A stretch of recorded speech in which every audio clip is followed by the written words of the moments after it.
Hey everybody, in today's video we're going back to the streets. That did not sound tough at all.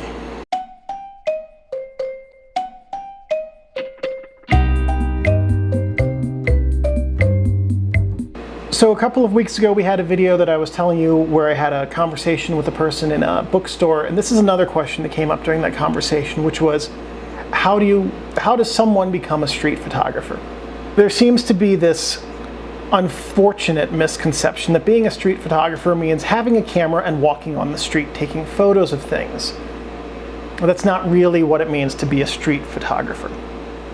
A street photographer has a camera, walks around on the streets and takes photos of things, yes, but they are also taking photos of things to chronicle, document, and tell a story about what's going on around them on the street. Usually, not always, the best street photographers have a specific idea of what they want to convey. And that doesn't mean staging photos by any stretch of the imagination. It means looking for photos that convey that. Now that doesn't mean that they're trying to convey a very specific thing and only take photos of that thing. When I say that they're trying to convey something, it means conveying something like, here are the conditions of minorities in this city.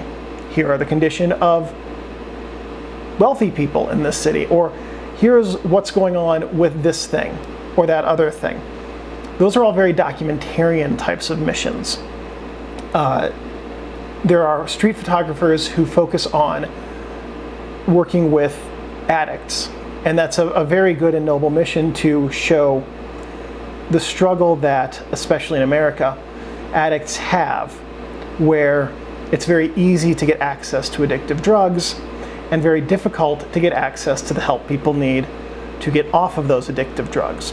In anything we could say, and this is my own personal take on the purpose of street photography, is that there should be some level of social mission behind it. That's my own personal take. I know there are people who will disagree with me on that.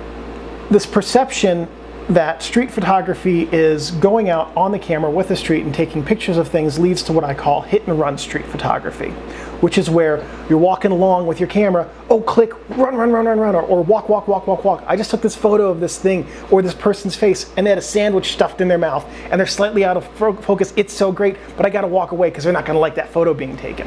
My perception of street photographers is that they're not just going to walk up to a subject, take a quick photo and bolt. That's a hit and run photo, and it's not fair to the subject, it's not fair to the medium, and it's not fair to the content.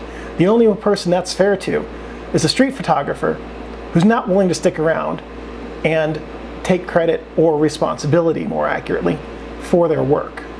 And practices like hit and run photography are one of the many reasons, I'm not saying this is the only one or even the key one, as to why so many people today dislike having their photos taken, and we'll get into that in the next video a little bit.